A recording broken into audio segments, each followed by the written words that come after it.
Good morning, good afternoon, good evening. I see we have four people now, but I'm going to wait a couple more minutes before we start. Yeah.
Okay. I think we can start and then let people trickle in. Hi everybody. Good morning, good afternoon, good evening, wherever you are. My name is 𝗕𝗂𝗓 𝗏𝗏. I'm a green building specialist with 𝗕𝗂𝗓, also supporting the Global Alliance for Buildings and Construction. Welcome to today's webinar from the Data Hub. I'm going to give a quick intro on the Global ABC and then hand it over to Dr. York, who is one of the co-chairs of the Data Hub. So for those who may not be aware, the Global ABC is the leading platform for all building stakeholders committed to a common vision, which is a zero-emission, efficient and resilient buildings and construction sector. With over 350 members, including 69 countries, the Global ABC aims to advocate and be a catalyst to action through the coordination of the Buildings Breakthrough and also the Intergovernmental Council for Buildings and Climate. It's also a trusted platform to track progress, which is done through a global status report. And we also help countries setting priorities through developing roadmaps and provision of guidelines on integrating the building sector into the NDCs. And of course, we support the private sector transition by engaging with a plethora of stakeholders and members through our different hubs and action groups. The Global ABC hubs and action groups serve as a channel for members and partners to engage. To date, the Global ABC has 7 hubs and 3 action groups that work on various topics. Today, we will be looking at the Data Hub, which is chaired by Dr. Jörg Ostermeier, who's the chairman of the board of Q's Analytics and also a professor at UCL, and Ursula Hartenberger, who's the Secretary General of Climate Positive European Alliance. So now I call on Jörg to take the floor and introduce us to the Data Hub and also our distinguished speakers. Jörg, the floor is yours. Yeah, thank you so much, 𝗏𝗏. As you said, my name's Jörg. I'm co-chairing the Data Hub, so the work around everything which is data on buildings in the Global Alliance for Building and Construction, together with my colleague Ursula Hartenberger.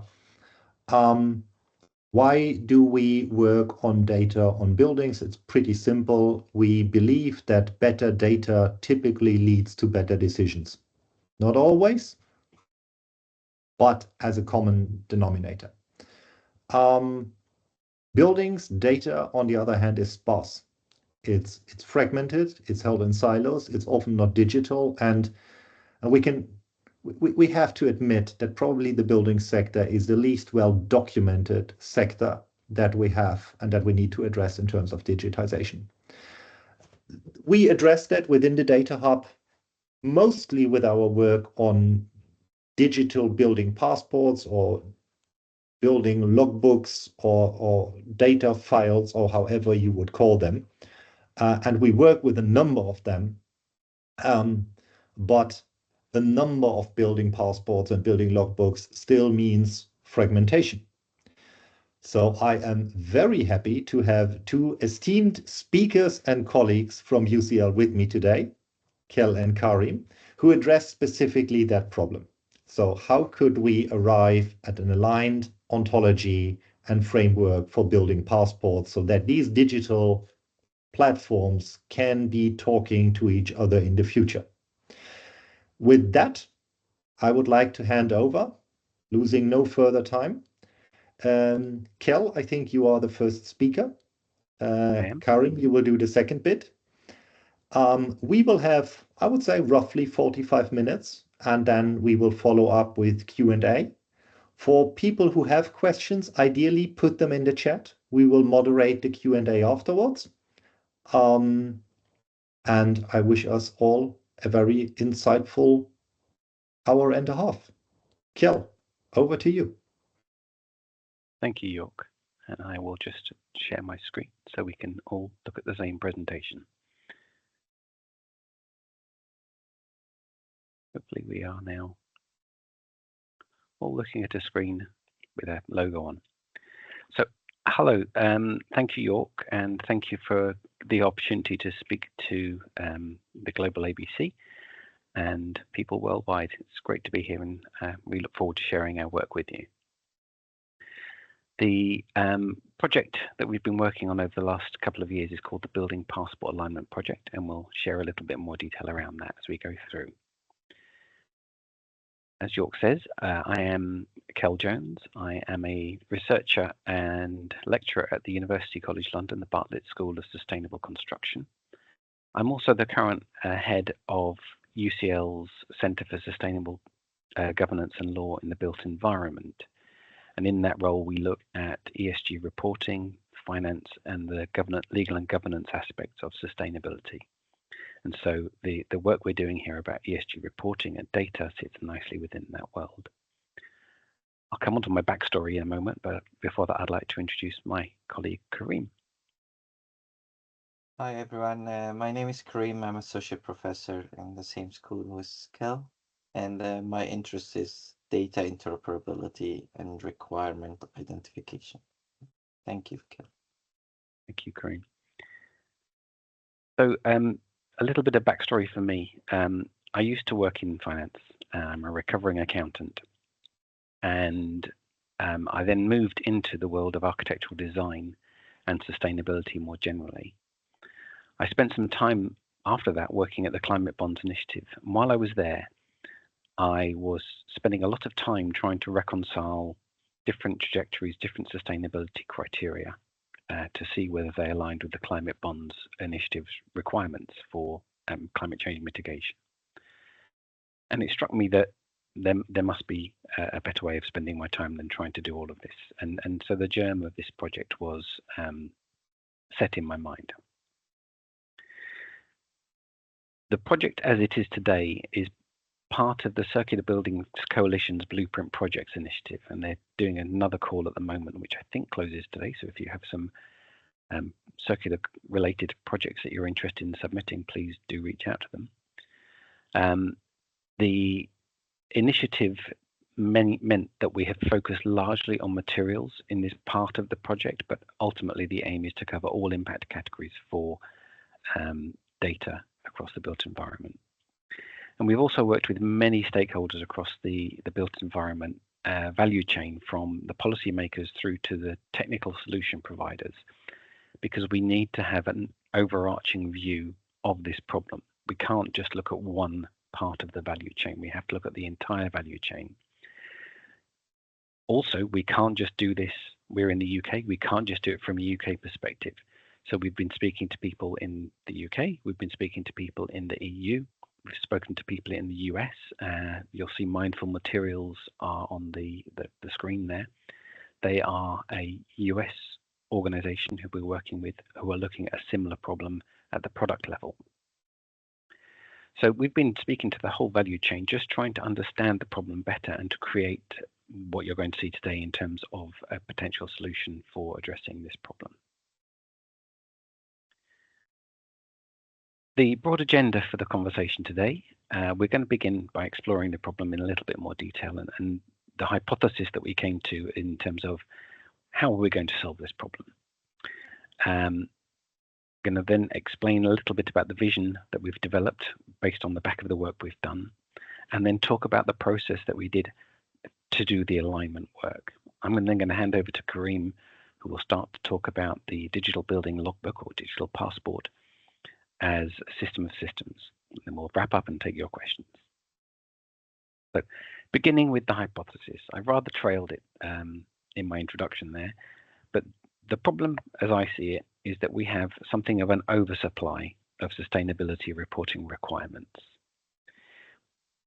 As building professionals, we're all familiar with BREEAM, the UK's version, LEED, the WELL certification. There are many, many others. You can have them as part of the building life cycle, the refits, refurbishments. So we're all used to responding to those, and we get into the habit of getting them right. That's fine. They're very much focused at the building level.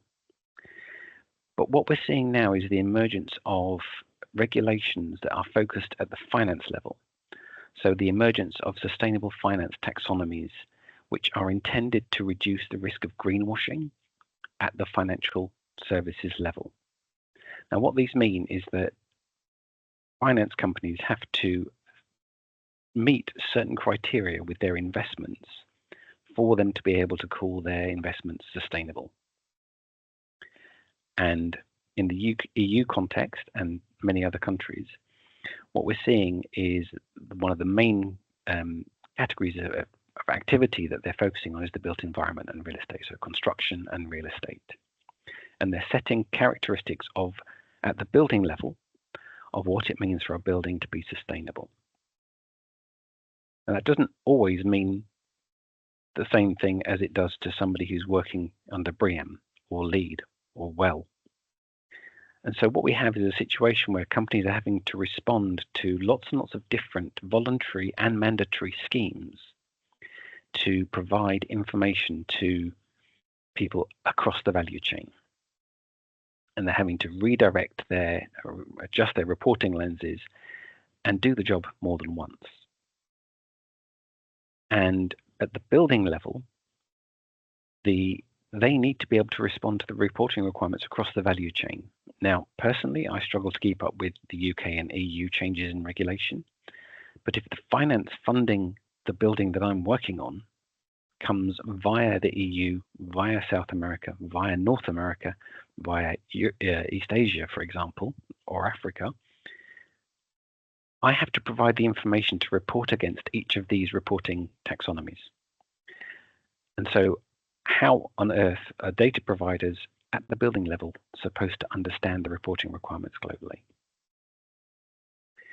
And this is not just a direct issue. So it's not just one that I have to say, right, the person just directly above me needs this information. There's an indirect reporting requirement as well. So SMEs, or smaller organizations who own assets, they will also be required to feed up to their portfolio owners and to the value chain above there. So it's both direct and indirect requirements, voluntary and mandatory. It's a significant problem, and one that was recognized at COP28. They flagged this issue of companies needing to provide this information across the value chain.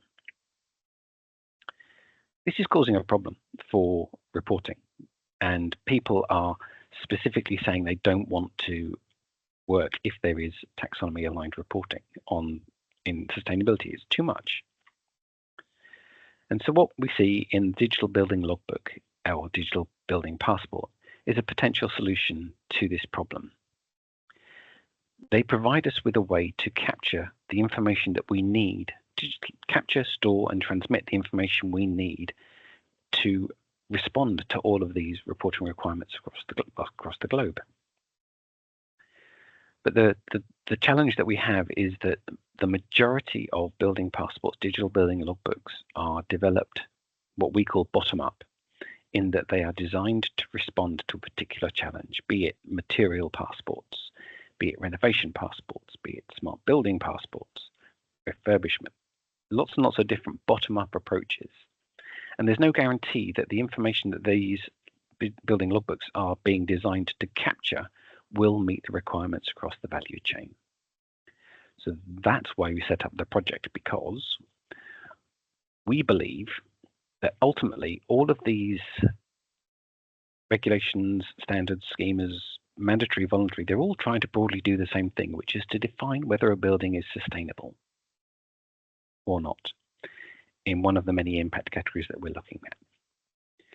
So the hypothesis that we're working under is, if that's the case, at some granular level, they're going to be asking for the same thing, because we know what it means for a building to be sustainable. Yes, there are geographic differences in terms of how they respond to the local geography, but it's about energy, it's about water, it's about materials, it's about pollution. We understand what they are. And so what we asked ourselves is, can we define a set of granular data points that meet the need of all of the standards? And that's what we set out to do. Now, this next slide is going to talk about the process that we went through as a sort of test. And so this is a text from the EU taxonomy, which is designed to be read by lawyers, and lots of words. It's read by lawyers. But machines can't read that. They don't understand it. They don't really get the footnotes. So what we did was we went through this section of the EU taxonomy, and we identified all of the data points that this section called for. So mass in kilograms of all of these different types of materials. And you can capture that in a table. And once you've got that information, you can then redirect it and use it to respond to slightly older version of LEED now, but a LEED version 4.1 section on reuse of materials. So this is just an example of the thinking behind what we're doing. Information from one can be used to answer the information from another. Now, the thresholds as to the amounts of materials they use, we are neutral on. All we're interested in is the data point that these sections are asking for. So we then took the what we saw as the four leading schemes at the time that we were interested in. So LEED, BREEAM, the EU taxonomy, and the sustainable finance disclosure requirements from the EU. And we basically extracted the data points from those four pieces of legislation as they relate to materials. Remember, this is for the Circular Buildings Coalition, so we focused in on materials. We then took those data points and we put them into a big pot and shook it around a bit, and Karim spent a lot of time aligning those data points, so making sure that like went with like, and if they were just slightly different names, they would align the names. And what that creates is a standard set of data points that is standardized relating to materials. And if you comply with all of those and capture that information, you are necessarily going to be able to answer the questions that are being set by LEED, BREEAM, the taxonomy, and the SFDR. So that was the first round of funding that we received from the Circular Buildings Coalition. We did this proof of concept, it worked. We've also done a similar starting point for water, which we did a paper for last year, 2 years ago maybe. It seemed to work. We'll come back to the detail in a second. But we're not the only people who see this problem, and there's a few snippets on the screen here, people who are articulating this challenge. We don't need new laws. We need harmonization. We need a simplification of ESG reporting. We need a common data dictionary, digital vocabularies that work together. The overburdening of the sustainability reporting ecosystem is preventing a challenge to progress. And just in the last couple of days, there's been some research coming out from the US that alignment is what people are crying out for. We need alignment between all of these different sustainability reporting schemes. And it's not just about the data points either. The EU taxonomy, for example, which is slightly different from the requirements under the product regulations from the EU, which is always fun, allows for different assumptions to be applied to calculation of different impact categories. And that is creating problems when you're trying to transact a building. And so the assumptions one organization makes will differ from the assumptions another organization makes. And you're going to have to do a due diligence on the assumptions, the data points, the data sets that people are using. And so it's holding up transactions. So there's an activity going on in the EU, which is looking to align the assumptions around that. It's called the 𝗕𝗏𝐴 project. And we're trying to align the assumptions between organizations as to how they report against the EU taxonomy in this case. It could also be applicable to other taxonomies around the world. So by standardizing the data sets and standardizing the assumptions, you start to make the process a little bit more efficient. So what have we been doing? As well as the fun part of the alignment project, we've held a couple of workshops. The first one in London created the white paper that was launched in February 2024. That's the image on the bottom right. We then had a session in Brussels looking at creating a vision for the data in the built environment, and you can see York sticking up his head at the back of that image there.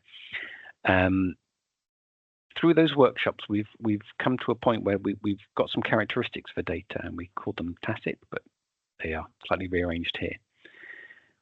Data needs to be aligned. It needs to be organized. We need to standardize, but it also needs to be transparent. We capture it once at its most granular level, and there should be a clear line of sight between the report and that data point. The information needs to be trustworthy so it can be assured at the point of capture.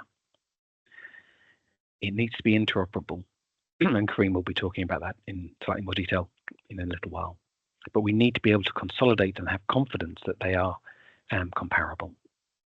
And they need to be, excuse me, consistent and unambiguous. So everyone knows what they're supposed to be providing, to whom and how. Excuse me 1 second, I'm just going to clear my throat. If I can find my mute button.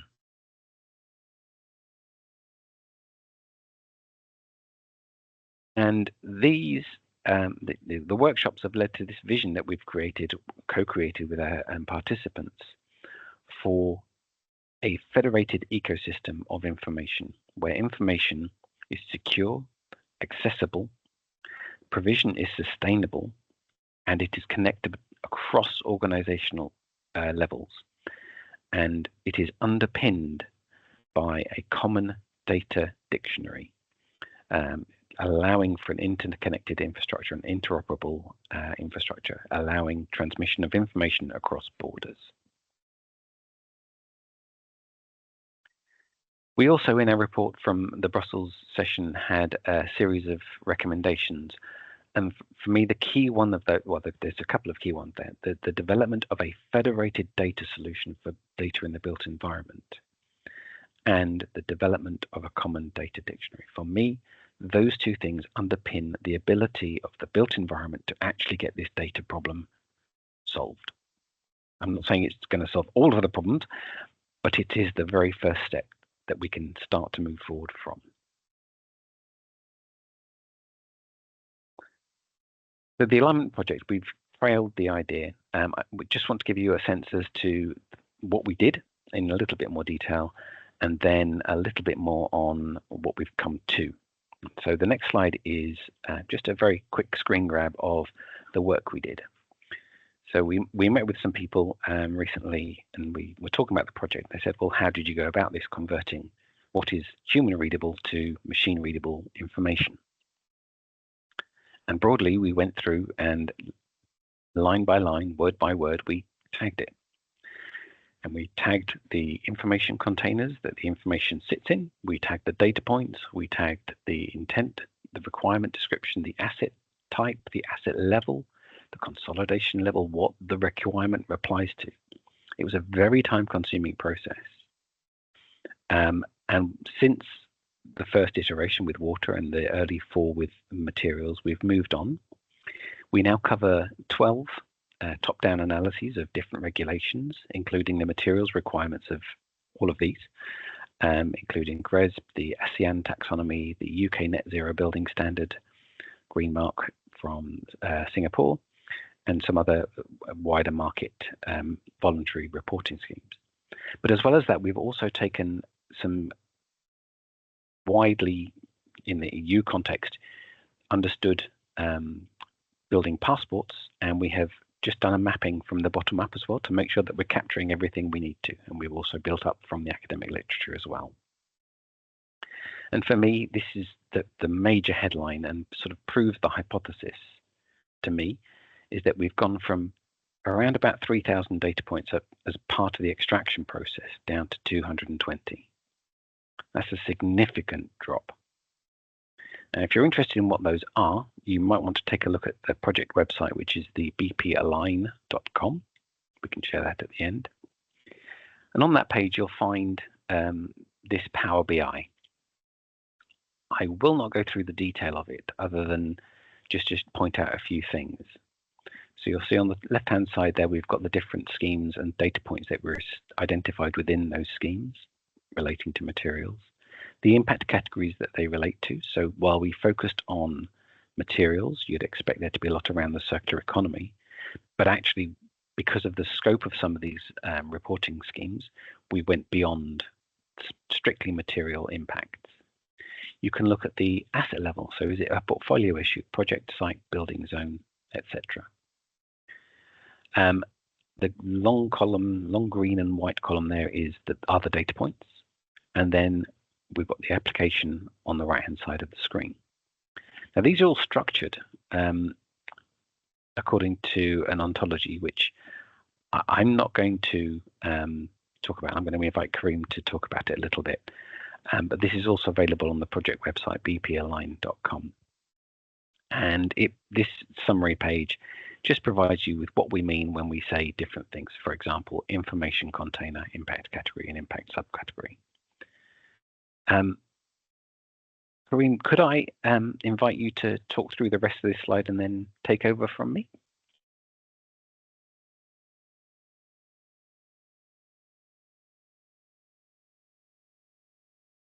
Yes, sure. Thank you very much. Can you see my screen and can you hear me, right? Perfect. Yeah. Okay, so as Kell was saying, I can open the website actually. So if you go to 𝗕𝗂𝗋, you can see here in the bottom of it, you will find the screen for this. And you can open it. It's 3 different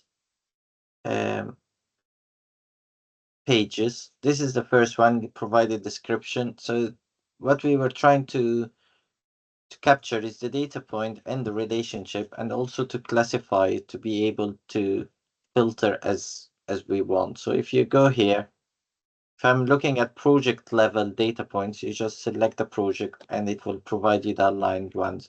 And then if you want to look at specific standards and the project, so it will filter based on this. You can play around as much as you can. It's easy, it's open, you can do this. The third one, which is we try to develop a knowledge graph. So to see the relationship between the different standards and if they are asking the same or not. So if you select as if they are, for example, UNWELL and BREEAM and the green mark, you can see what they are connected and what they are not connected. And we were curious why they are not connected in several of things. But there is a reason behind this, because when we started this, we looked only at material, and some of the data points we captured are outside of the material, but they are important in a way or another, or they are written in as the section of material. But once we finish all the different aspects of the standard, I do believe we will find more and more connection between them. But still, we have from 3,000 to 200. So going back, sorry, we know the problem, but the problem has different aspects, but they are connected in a way or another. And we started from the first one, and as Kell called it, top-down approach. So we have a problem with the standards and regulation alignment. And this can help us if we standardize the data points. This can help us to go down to the data aspect. But we do have another problem, which is the data sets integration. We have 200 data points we want, but these 200 data points shouldn't, and I'm saying shouldn't, be in the same system or information container. They should be in different systems, and they should be integrated in a way or another. And to do this, we need to solve another problem, which is system interoperability, and which is the semantic aspect first. That rather than collecting the data again, we should use the data from the other information container. And what we call level here should be called level there. rather than it's called building level, for example. And this will help us back to the reporting aspect once we do this. So when we report from all the systems rather than each system by itself. So 2 weeks ago, we co-developed or co-created this workshop, and we tried to understand more, and we went with this vision that the interoperability aspect is in 3 different areas, but they are connected as a Venn diagram. So the requirement interoperability, the data interoperability, and the system interoperability. And they should be looked together rather than everyone alone. So our work in this project, we started with the standards, alignment, and data ask standardization. And this is, I think, a very good way to start solving the different challenges that you can see, the 7 different challenges or requirements to achieve. So we started from there, and then, but the story doesn't stop here. We need to go to the other one. So we believe the next ones are this one. So what we need to do to achieve integration of complementary systems, and we need to have consistent schemas and exchange formats. There is a lot of work has been done there, but this work again has been done from a bottom-up approach. So what if we can use what we have done in the beginning to achieve the second aspect of requirements? So we looked at this, but to be honest, the solution has different but connected aspects. But we knew this from day one. We were doing this project, and we developed this. You will find the paper. It's 2 years now. We developed this framework that we think that how to solve this, or how to develop an ontology for this, or how to achieve agreement in this, and achieve the meaning of meanings. We need to go in the different layers and the different levels. So it's, again, it's not standards by itself, it's not systems by itself, it's not data by itself, it's all the different things. So you can see on the right hand side, standards, passports and logbooks, existing schemas like IFC, stakeholders and needs. So every stakeholder needs something different, and then different use cases. So we need to integrate all of this in a way or another. So we, on our project, we started with the why, and the next one is the how the data is captured, and this is the complementary aspect, or how we can see digital building logbook as a system of systems.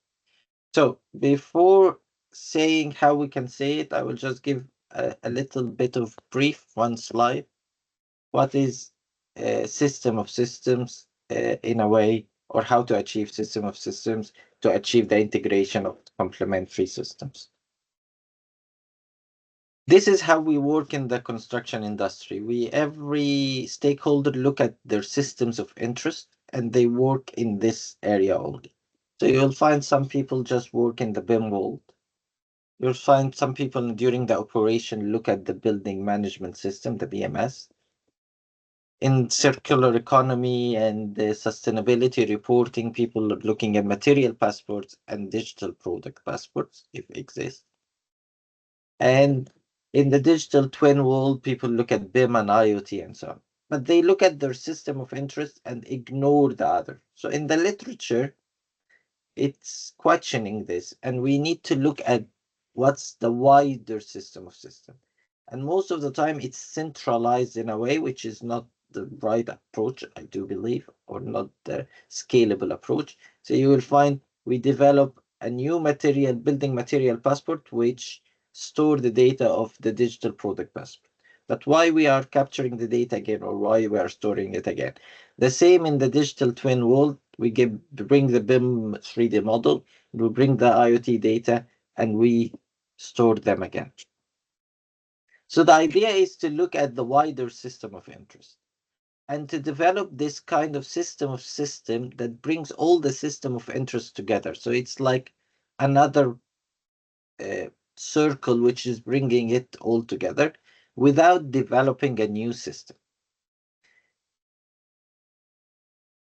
And this is where we see digital building logbook. I know people use digital building logbook and building passport as they are the same, but maybe we need to differentiate them.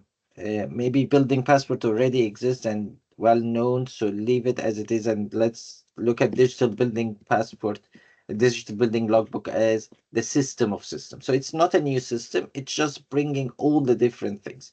So you can see here in this diagram, and this is still under development work with other colleagues. But we were looking at there is product and material level, which you will find the digital product passport, and it includes a lot of different data sets or information containers. And then there is the building level, which we have been working on in the last 30, 40 years in the construction industry, and you will find things related to operation and maintenance and things related to designs, construction, like the BIM world, for example, then move it to the operation. And we have the building passport, renovation passport, the digital LCAs and material passport and so on, and digital building permits on the right-hand side. And the digital building logbook could sit in the middle as a system of system, which brings all of this together. So it does only include the metadata, but all the others we can capture from different aspects. And actually, I was reading something on LinkedIn a week ago, and there is a new term called AI agent. And I see this in a way or another as something in the middle, which is capturing all of this through an APIs and so on. So how to achieve this? This can be achieved by what we presented as the tacit or the vision that we believe based on the workshops and so on. So first things first, we need to agree about the data needs and requirements, which is the work we have been doing.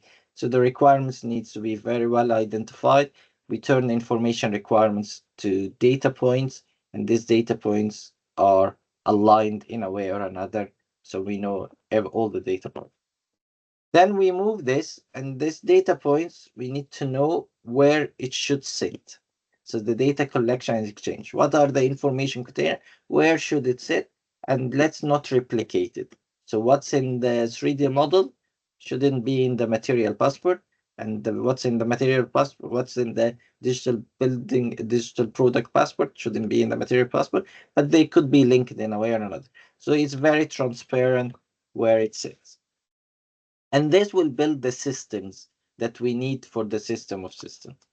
Then we move to the data model integrate. We need to make sure that all of this information containers talk to each other. We need to achieve the semantic interoperability. We need to use existing ontologies rather than developing new ontology. So things are already there. So we need to use this. We need to reuse the existing ontology and achieve this semantic interoperability. Once we have moved this, we need to move on to the data governance perspective.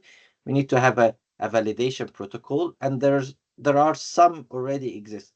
So for example, there is IDS, which is Information Delivery Specification by Building Smart. So this can do this validation in the BIM world, but we need to look at the other also. So the digital product passport, the material passport, and so on. Once we've done that, we have a level higher, which bringing all of these systems together, which I see it here as, we see it here as digital building logbook. So it's bringing all of this, and it's clear people can, based on their needs, they can filter, they can ask the right question, and all the information coming from the different sources are integrated here. And this could build the system of systems. So to finalize Kell,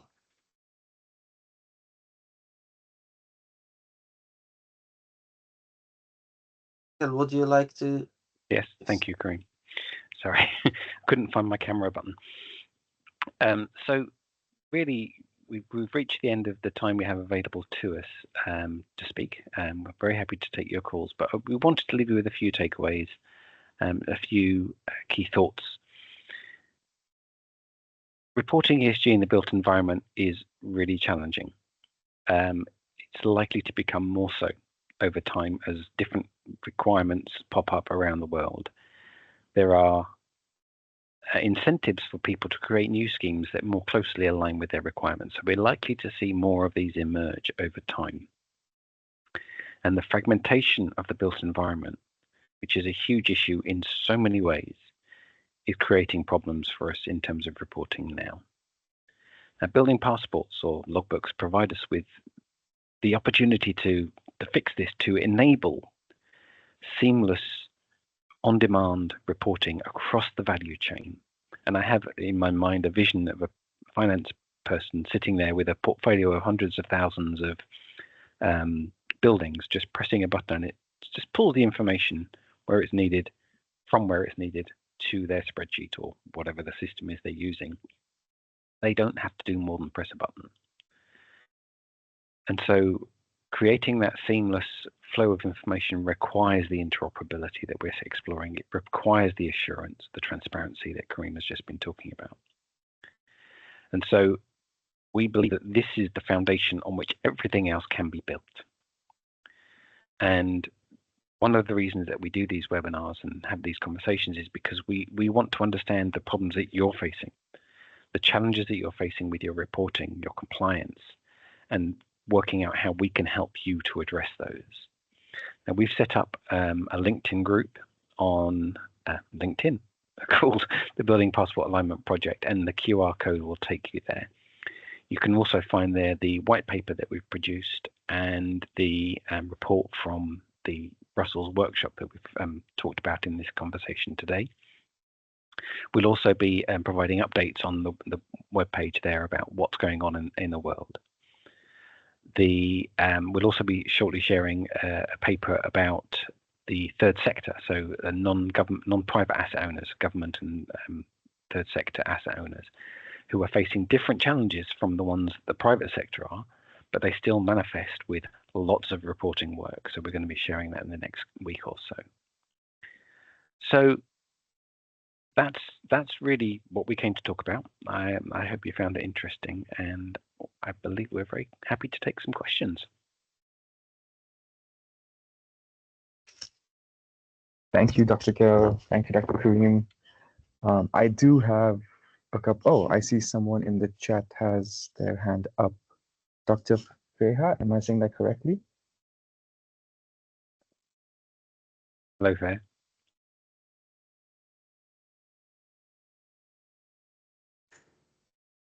Hello. Okay. Oh, right. Yes, we can hear you now. Thank you. The floor is yours. Hello. Thank you very much for really stimulating presentation. Really very interesting. I mean, it's very interesting to hear. When you said we don't need any new laws, so I'm Dr. 𝗕𝗂𝗶𝗹𝗀 𝗔𝗕𝗂, and I'm working in law, so I was a bit concerned by that statement. Because what strikes me, and I'm doing some work on digital product passports as well, you know, more from the sort of looking at them from the legal and regulatory dimension, is it's a failure of existing law that we've got such a terribly fragmented reporting system. And my concern is that by creating harmonization across the fragmented system, it will just be a sort of thin layer upon a fragmented system. Now, that might drive a change in the way that sort of practice and governance kind of occurs, but it might stop us asking the questions about the problems with the regulatory system as it is. And I mean, I understand the need to get the digital product passports up and running now because of the demand in terms of regulation. So it's sort of forcing that hand. And then there's also the logic, you know, I mean, like what you were saying about let's just press a button and it all comes up and everybody can access it. It's small, medium-sized enterprises, investors, etc. But I do worry that it's like a technical fix to essentially a regulatory government's failure that we will continue to avoid, and that might have implications. Thank you, ثea.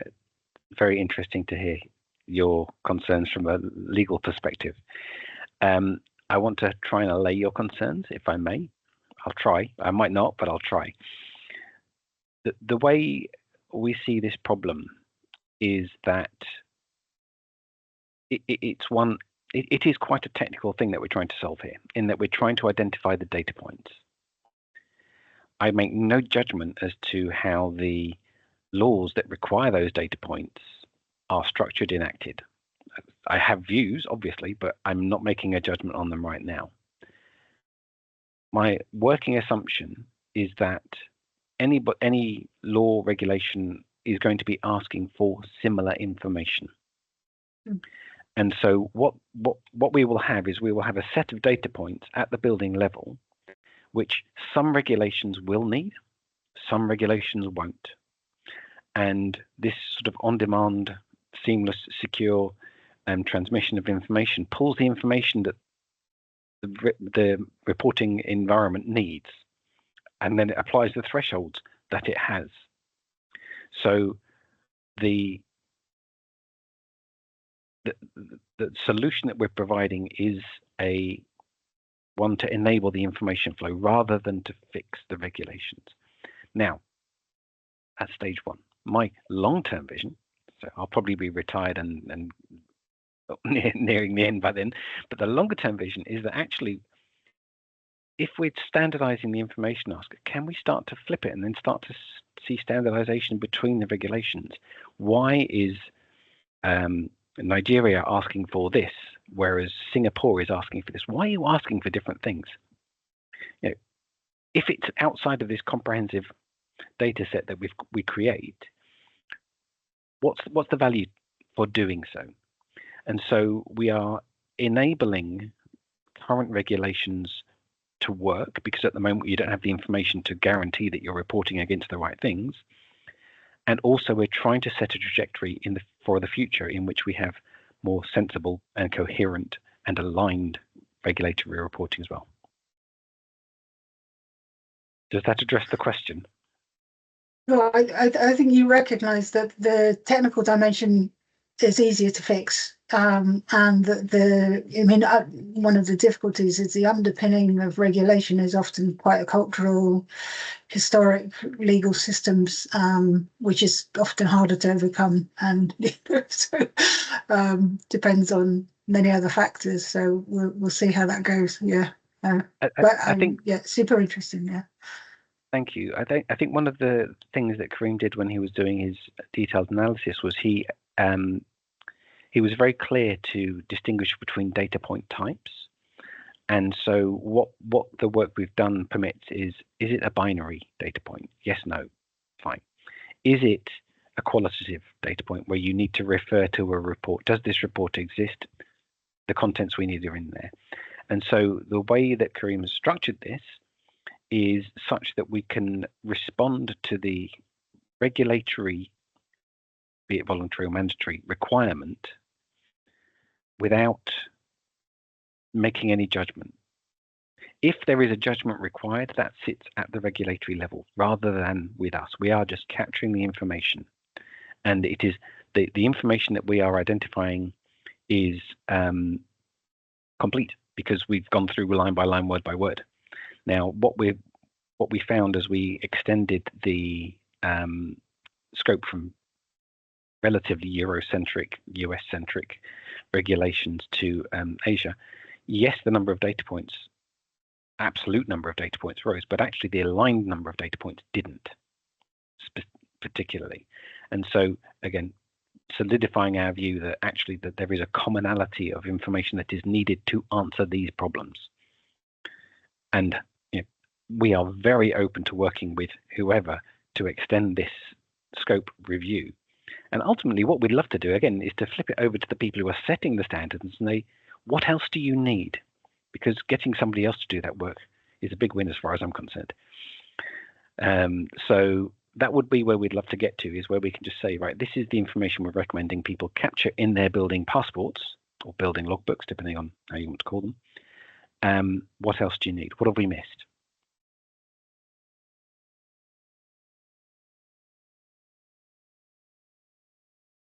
Karim, did you want to add anything to what I've just explained?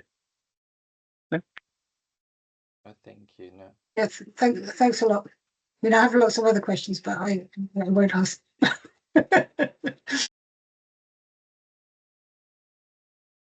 Absent anybody else, I mean, it may be.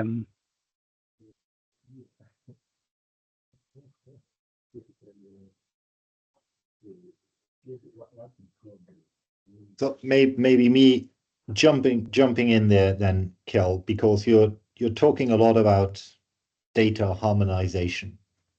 To clarify, data point harmonization. Data point just to clarify. harmonization, which effectively assumes that data points are out there, which we both know there are not, right? For the majority of data points that we want to have and that you want to harmonize are not existing at the moment. Is that something that you consider in your work? Because if we are investing, and we will have to invest in the future substantial effort in generating more data points, we will generate them against a target. And of course, the more useful they are, because they are aligned, the more enticed I am. But is that something that you're considering in your work? And what would be your outlook on that? Everybody's now talking about drones and AI and robots, and I've yet to see a good AI algorithm who can explain a building to me. Yeah. Karim, I'm conscious I could talk about this for days. So Karim, do you want to jump in before I say anything? Before I answer, I would ask a question to Jörg. Why they are not there then? Well, because they first of all, I think for a long time, from our experience, they were not needed. Nobody was interesting, right? There is a number of data points which people have. Building operators. They have the bank account of their tenants, and they have the square meter of floor space that they rent to them. Why? Because they absolutely need them to run their business. Do they need any kind of material information on the building envelope to report about environmental impact? Well, now, yes. In the past, absolutely no. They needed a good photo at best for their marketing brochure. So the needs and requirements on buildings are changing, and therefore the data points needed are changing. And in many cases, the awkward thing is we used to have these data points in some form. They were thrown away because people said, why bother? And of course, we threw them away because we mostly had them on paper during these times, and they were awkward to keep in store. But yeah, that would be my. I'm not a presenter here. I shouldn't answer questions. But my feeling is that the times, the requirements, and the needs of the times are changing, and therefore our need for data changes. Perfect. I do believe you answered it. It's all about the why. If we found the right why, people will collect this data. But unfortunately, as far as I know, and Kelke, people collect for sustainability reporting data sets or data points. They don't know why they are collecting it, and they don't see the benefit of this. So by doing this, by standardizing this, by saying to them, if you collect this 20 data points, you are answering this and this and this, you are answering these questions, people will collect this data set. Kell. Thank you, Karim. And in your case, you kind of answered your own question. But as a follow-up point, you talked about the data not being there and estimates and drones and AI. I have a slightly provocative view on this. Whilst it is not currently required by any of the schemes that we've looked at, we need to be capturing information about data quality. And that quality can range from absolutely this is 100% nailed on, or versus I've made this up entirely. And there is an awful lot of I have entirely made this up. The workshop we've had recently, there are data gaps all over the place. And we need to fill those over time. And as with greenhouse gas reporting, more generally, the quality of reporting will improve over time as we get more information together. What we're seeing, as you alluded to, is people using AI. And this is where my slightly provocative statement comes in. I see that as rather educated guessing. It's educated by a machine. I would much rather have source information in the right place, assured and provided, that is then made available to the people who are reporting on that. Because at the moment, we're kind of relying on a black box to say whether something is a sustainable building or not. Or they're making assumptions at a portfolio level, which, fine, they're reasonable assumptions, but I would much rather have the detailed information. Because if you're not providing the detailed and assured information, there's no guarantee that the financial taxonomy regulations are actually having any effect at all. And as the requirements of those crank up a little bit, in terms of you will now have 20% of your portfolio as sustainable 30, 40, 50, which we could see over time, we need more and more to ensure that that is assured and valid information. And so absolutely capturing information about the quality of the data point is also important. And maybe the default is we've made this up. And then if you haven't made it up, you can get extra brownie points. But that's for the solution providers maybe to build as a selling point for their piece of software or their passport. Yeah, fair point. I think we have another hands up. Is it an old hand? Is it a new hand? No, I was just wanting to come in on this point about what drives providing the data. Karim, you were sort of saying, you know, people will respond when they know why they have to provide the data. And for me, that's often where the regulation kicks in, because if it's linked to investment and finance and insurance, then you know you have to provide the data.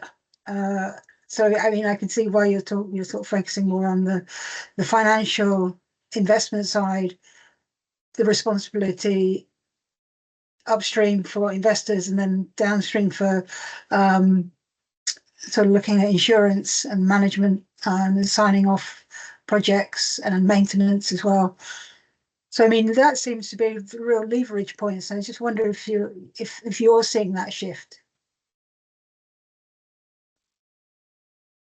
In short, yes. And it's why this whole project came about. Just going back a few years, my doctoral research was how do we affect change on specific projects? And the answer was follow the regulations and follow the money. And that's why I ended up at the Climate Bonds Initiative, was because I was trying to influence people who were raising debt to fund their building projects and their refurbishment projects. And so focusing on the people who finance these buildings and the legislation that supports them or requires them to do certain things is the key way for affecting change in the built environment at a large scale, as I see it.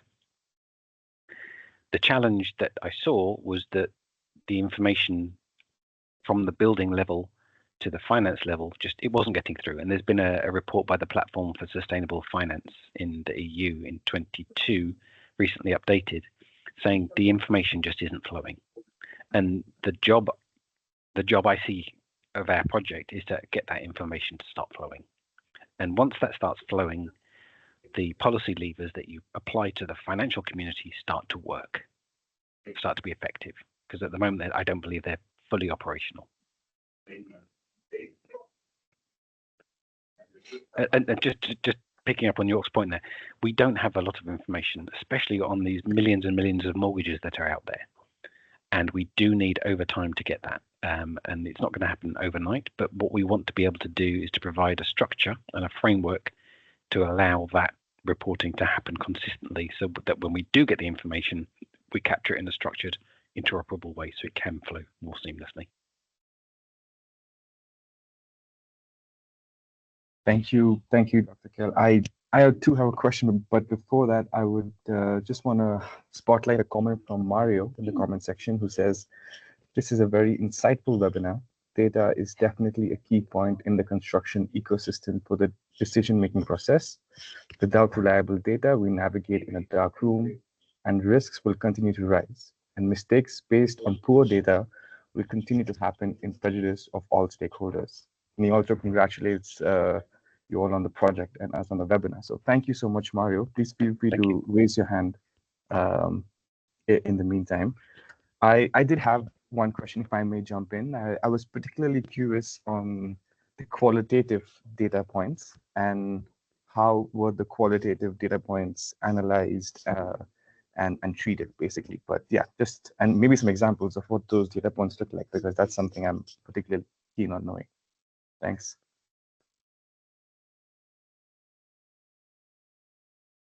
I saw Karim reach down there. I thought he was looking for his unmute button.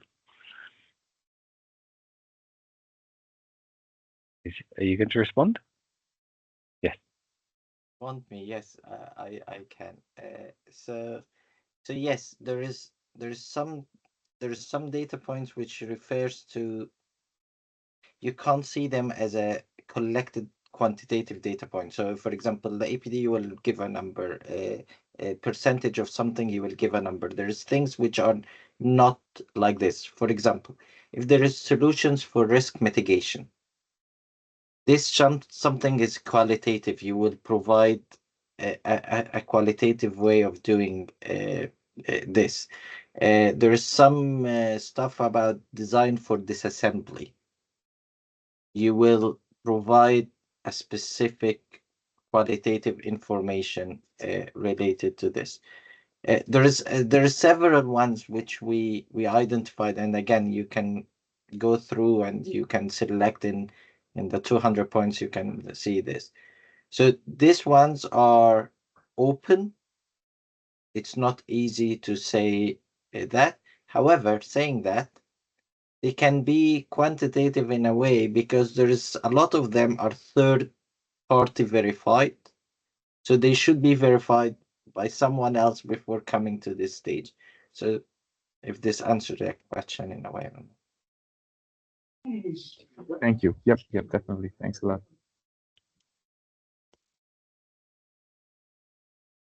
Are there any other questions? Anybody, please feel free to raise your hand.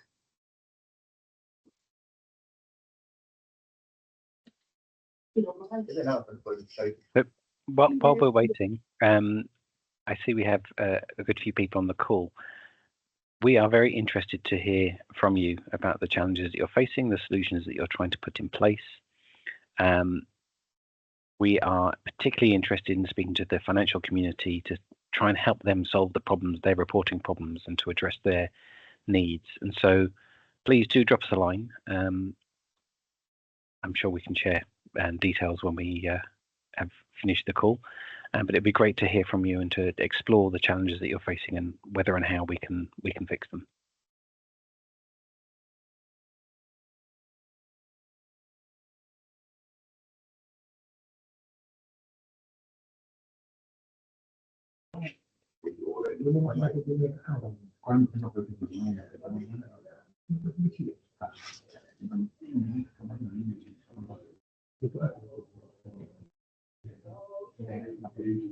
I'm also going to put my contact information in the chat for everyone in case they have questions and to continue conversations further. You can reach out to me as well, and I'm happy to make the connections after the webinar. Thank you.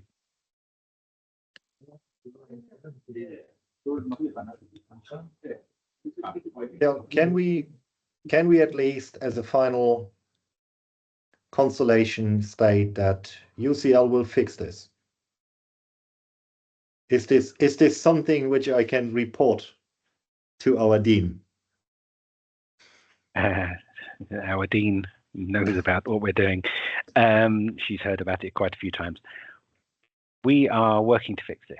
we have been given some support to date by the Circular Buildings Coalition, which has allowed us to get a really long way in this. The fact that we're having this conversation today is amazing. We will speak to anybody who wants to speak about it. What we're looking for is some support from industry to help us expand our work. We want to cover more of the reporting standards. We want to cover more of the impact categories. And we know that the key one that most sectors are interested in is carbon, greenhouse gas emissions. We started with the materials because of our funder, but we really want to focus in on those because that makes what we're doing much, much more useful. I believe we can fix this problem, but we can't do it just me and Karim sitting in our offices with the candles burning, keeping us awake at night. Please join us on the journey. Great. If there are no, wait, there's another post in the chat. No, that's your email address, Konish. As there are no more questions, probably everybody a little bit overwhelmed by the size of the problem. Oh, there is a final hands up.